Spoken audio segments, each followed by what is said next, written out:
दोस्तों स्वागत आप सभी का आपका अपने चैनल बेसिक नॉलेज में। दोस्तों आज आप लोगों का मंथली टेस्ट होने वाला है। चलिए फटाफट से हम लोग साइंस का क्वेश्चन देख लेते हैं जो आज आप लोगों का एग्जाम में आने वाला है। और सभी दोस्तों को शेयर कर दीजिए सबसे महत्वपूर्ण क्वेश्चन, इससे आप लोग एग्जाम में क्वेश्चन 100% देखने को मिलेंगे ही मिलेंगे। चलिए देखते हैं फटाफट से क्या क्या क्वेश्चन है जो आप लोगों का रियल टेस्ट में आज जो मंथली टेस्ट होने वाला है साइंस का क्लास 10th का पूछा जाएगा। ठीक है, आज 3 अगस्त आप लोग का ये है। चलिए देखते हैं प्रश्नों को फटाफट से। और हाँ, चलो पहली बार आए बेटा सब्सक्राइब जरूर कर दीजिएगा ताकि आने वाले हर एक वीडियो को देख पाओ और आगे की तैयारी अच्छे प्रकार से कर पाइए। सबसे पहला प्रश्न है ओम के नियम का गणितीय रूप क्या है। देखिए ओम का नियम समझिए आपके एग्जाम में छप गया है ना। ओम का नियम का गणितीय रूप क्या है, तो यह होता है V equal to I R. क्या होता है V equal to I R, कहीं दिख रहा है क्या? V equal to I R, देखिए ख नंबर दिख रहा है, ऑप्शन नंबर ख बिल्कुल सही हो जाएगा। V equal to I into R. Next question है एकांक धन आवेश को एक बिंदु से दूसरे बिंदु तक ले जाने में किए गए कार्य को क्या कहते हैं। यानी एकांक यानी एक कुलम आवेश को एक बिंदु से दूसरे बिंदु को ले जाने में किया गया कार्य क्या कहलाता है, तो ये कहलाता है विभवांतर, है ना। ऑप्शन नंबर ख जो है आपका बिल्कुल सही जवाब हो जाएगा। और बता दो आप लोग क्लास 10th के लिए स्पेशली एक व्हाट्सएप ग्रुप बनाया गया जिसमें आप लोगों को प्रीवियस ईयर पेपर, मॉडल पर बाकी जितने एग्जाम से संबंधित नोटिफिकेशन से उसमें दिए जाएंगे, है ना। चूंकि ग्रुप नया है इसलिए बच्चे भी ज़्यादा नहीं, जल्दी से जुड़ जाइए, नहीं तो बाद में जुड़ने का मौका नहीं मिलेगा जब फुल हो जाएगा तो, है ना। वहाँ पर सारे अपडेट सब कुछ एग्ज़ाम की तैयारी आप लोगों को नोट्स सब कुछ मिलेगा फ्री में बिल्कुल, ठीक है। ओम के नियम के अनुसार यदि किसी चालक में बहने वाली धारा एक को दोगुना कर दिया जाए तो उसके सिरे के विभवांतर में बहने वाली धारा आई होगा यहाँ पर, ठीक है, आई। अगर बहने वाली धारा आई को दोगुना कर दिया जाए तो उनके बीच सिरों का विभवांतर कितना हो जाएगा। तो देखिए ओम के नियम के अनुसार भी इज डायरेक्टली प्रोपोर्शनल टू आई, यानी भी आई के समानुपाती होता है। जैसे जैसे आप आई को बढ़ाओगे तो भी बढ़ेगा, यहाँ पर साफ साफ है ना। तो आई को अगर यहाँ बोल रहा दोगुना कर देंगे तो भी दोगुना हो जाएगा, यानी ऑप्शन नंबर गो। वही अगर प्रतिरोध की बात करें, अगर धारा को बढ़ाएंगे प्रतिरोध आधा होगा, है ना, उसका मतलब उसके अनुसार घटेगा। जैसे अगर प्रतिरोध को दोगुना कर दोगे तो धारा आधा हो जाएगा, प्रतिरोध को आधा कर दोगे तो धारा दोगुना हो जाएगा, इस प्रकार से, ठीक है।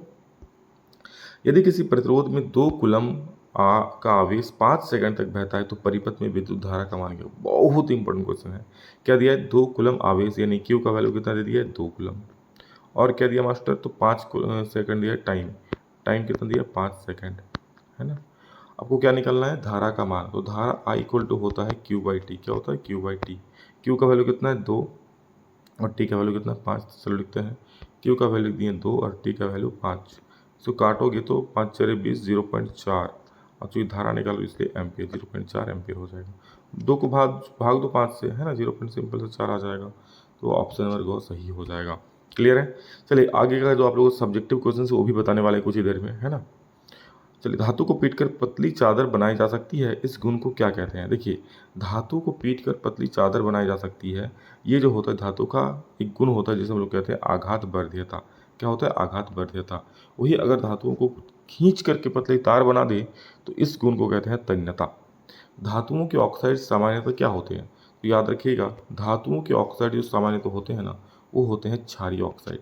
वहीं अगर अधातुओं के ऑक्साइड पूछा, किसका, अधातुओं के ऑक्साइड पूछेगा क्या होता है, तो क्या हो जाएगा, तब अम्लीय होता है, ठीक है। पौधों में जाइलम उत्तक मुख्य रूप से किसके परिवहन के लिए उत्तरदायी है ना। पौधों, देखिए आप लोग इस बार 3 चैप्टर से क्वेश्चन आएंगे, एक विद्युत से, एक जैव प्रक्रम से और एक आपका धातु और अधातु से, ठीक है। पौधों में जाइलम उत्तक का मुख्य रूप से किसका परिवहन के लिए उत्तरदायी होता है, तो ये होता है जाइलम होता है जल के वहन के लिए, तो जल और खनिज लवण के वहन के लिए। वहीं अगर फ्लोएम उत्तक की बात करोगे, है ना, अगर फ्लोएम उत्तक आएगा दोस्तों कि फ्लोएम उत्तक का कार्य क्या है, तो वो भोजन का परिवहन करता है, ठीक है। नेक्स्ट क्वेश्चन आप लोगों का है पौधे की पत्तियों द्वारा बनाए गए भोजन को पौधे के अन्य भागों तक पहुंचाने का कार्य कौन सा उत्तक करता है। ठीक है, मैं देख रहा हूँ ना, आप लोग वीडियो देखते हो बट सब्सक्राइब करना भूल जाते हो। जो सब्सक्राइब नहीं करते हो बेटा सब्सक्राइब कर लेना, है ना। एक वही है और एक प्यारा सा कमेंट, उसी के द्वारा हम समझते हैं अब आपको मतलब है और आगे और वीडियोज़ देखना है, ठीक है। तो वो प्लीज़ वो कर दीजिए आपके लिए इतना। मैं अब सोचिए भाई भोर का कितना बज रहा है, 4:30 बज रहा है, मैं उठ के आपके लिए वीडियो बना रहा हूँ, है ना। तो थोड़ा सा तो आप लोग सोचिए, ठीक है ना। चलो कोई नहीं दोस्त, देखो आगे देखो, पौधों की पत्तियों द्वारा बनाए गए भोजन को पौधे के अन्य भागों तक पहुंचाने का कार्य कौन सा उत्तक करता है। तो देखिए भोजन को बनाने का पहुंचाने का काम कौन करता है, तो ये हो जाएगा फ्लोएम, क नंबर सही हो जाएगा। नेक्स्ट, सक्रियता श्रेणी में सबसे अधिक अभिक्रियाशील धातु कौन है, तो सक्रियता श्रेणी में सबसे अधिक अभिक्रियाशील धातु कौन हो जाएगा, पोटेशियम हो जाएगा। और सबसे कम होता है सोना, जिसको हम लोग AU कहते हैं, ये सबसे कम होता है। मानव पाचन तंत्र में भोजन के पचाने का सही क्रम कौन सा है? तो देखो, मानव पाचन भोजन का सही क्रम कौन सा है? तो सबसे पहले भोजन कहाँ आता है? हमारे मुंह में आता है। मुंह से कहाँ आता है? मुंह से आमाशय आता है, ग्रसिका, छोटी आंत, बड़ी आंत। कि मुंह से ग्रसिका, आमाशय, छोटी आंत की बड़ी आंत। कि मुंह से आमाशय फिर छोटी आंत फिर ग्रसिका? नहीं, मुंह से ग्रसिका, छोटी आंत, आमाशय, बड़ी आंत। तो इसका सही उत्तर हो जाएगा मुंह से सबसे पहले किधर आता है? ग्रसिका में। ग्रसिका से आता है आमाशय और आमाशय से छोटी आंत फिर बड़ी आंत, यानी ख नंबर बिल्कुल आपका सही उत्तर हो जाएगा, है ना।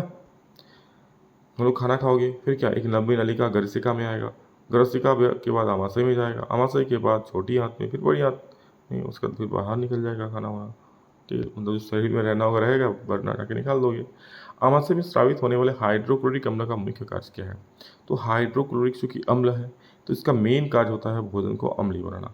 तो पेप्सिन एंजाइम की क्रिया के लिए अम्लीय माध्यम तैयार करें, यानी ख नंबर सही हो जाएगा। नेक्स्ट क्वेश्चन प्यारे बच्चों क्या देखिए, मानव में वृक्क किस तंत्र का भाग है? तो ये जो है उत्सर्जन तंत्र का भाग है।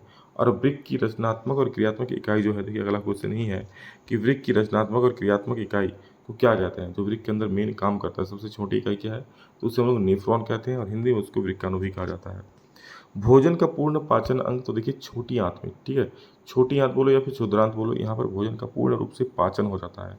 ठीक है, छोटी आंत में पूर्ण पाचन होता है। आमाशय में भी बचता है, लेकिन वहाँ पर आंशिक पाचन होता है, कुछ हद तक बचता है, और पूरा पूरी जो पाचन होता है भैया वो छोटी आंत में होती है। प्रतिरोध का ऐसा मात्रक सबको पता है ओम होता है, तो ख नंबर सही हो जाएगा, है ना। वही अगर आपका विभवांतर का पूछे तो वोल्ट होगा, धारा का कूलम, सॉरी धारा बोल रहा है, आवेश का कूलम होगा, धारा का पूछेगा तो एम्पियर होगा, है ना। चलिए कुछ सब्जेक्टिव क्वेश्चन देखते हैं जो आपके एग्जाम में आज देखने को मिलेंगे। क्या है, विद्युत धारा का SI मात्रक लिखिए। किसी चालक में विद्युत धारा मापने के लिए किस उपकरण का प्रयोग किया जाता है? तो देखिए, विद्युत धारा का SI मात्रक एम्पियर होता है, सबको पता है। और किसी चालक में विद्युत धारा मापने के लिए आमीटर का प्रयोग करते हैं, सिंपल सी बात है ना। आघात वर्धित तन्य, ये हमको आपको पहले ही बताया है, इंपॉर्टेंट है। आघात वर्धित धातु का वो गुण होता है जिसके आधार पर उसे हम पीट करके पतली चादर का रूप दे सकते हैं, इसे हम आघात वर्धित कहते हैं। और धातुओं का वह गुण जिसके उन्हें तार के रूप में खींचा जा सकता है, तो ऐसी धातु को तन्य कहते हैं, और धातु के इस गुण को तन्यता कहते हैं। क्या कहते हैं? तन्यता कहते हैं। क्लियर? सोडियम को केरोसिन तेल में डुबोकर क्यों रखा जाता है? तो देखिए, सोडियम जो होता है ना बेटा, बहुत अभिक्रियाशील होती है, थोड़ा सा नमी के संपर्क में आते ही क्या तुरंत आग पकड़ लेगा। अब सोचो आपका हाथ थोड़ा भींगा है, उसको हाथ में लेते हो, तो जैसे ही उसको हाथ में लोगे तुरंत आपके हाथ में आग जल जाएगा, है ना। और इसका प्रैक्टिकल मैं आपको दिखाऊंगा जल्द ही, चिंता ना करो। तो सोडियम क्या, बहुत ही अभिक्रियाशील धातु है जो हवा के संपर्क में आने पर तुरंत आग पकड़ लेता है, इसीलिए सोडियम को केरोसिन तेल में डुबोकर रखा जाता है। क्लियर है? ओम का नियम बताएं। इस नियम के आधार पर विभवांतर एवं तथा विद्युत धारा में संबंध लिखिए। प्रतिरोध को परिभाषित करें। देखिए, ओम का नियम आपके एग्जाम में छप चुका है, ध्यान से देख लीजिए। तो नियत ताप पर किसी चालक के सिरों का बीच का विभवांतर उसमें प्रवाहित विद्युत धारा के समानुपाती होता है। क्या? नियत ताप पर किसी चालक के सिरों का बीच का विभवांतर उसमें प्रवाहित विद्युत धारा के समानुपाती होता है, और इसे ही हम लोग ओम का नियम कहते हैं। ठीक है, ओम का नियम के अनुसार V इक्वल टू IR होता है। क्या होता है? V इक्वल टू IR हो जाएगा। और फिर पूछा है प्रतिरोध को परिभाषित कीजिए। अगर आपको प्रतिरोध के बारे में पूछे तो क्या लिखोगे? ये एक गुण है जिसके आधार पर क्या धारा का मान कम होता है, धारा को रोकता है ये, है ना। किसी चालक का वह गुण जिसके कारण वो अपने में प्रवाहित होने वाले विद्युत धारा का विरोध करता है उसे प्रतिरोध कहते हैं, है ना। जिस कोई तार में जितना ज़्यादा धारा को रोका जाएगा उतना ज़्यादा उस तार का प्रतिरोध हो जाएगा। तो प्यारो ये कुछ क्वेश्चंस था। अगर आप लोग अच्छा लगा तो प्लीज़ लाइक कीजिएगा। मैं पहले ही कहा, डिस्क्रिप्शन व्हाट्सअप लिंक है दिया गया है, ज्वाइन कर लीजिए। और हाँ, चैनल पर पहली बार आए तो बेटा सब्सक्राइब जरूर कर लीजिएगा आगे की हर एक सब्जेक्ट का तैयारी करने के लिए। ठीक है, चलिए इस वीडियो में इतना ही रखते दोस्तों, मिलेंगे दूसरा में जल्द ही, तब तक के लिए जय हिंद, वंदे मातरम।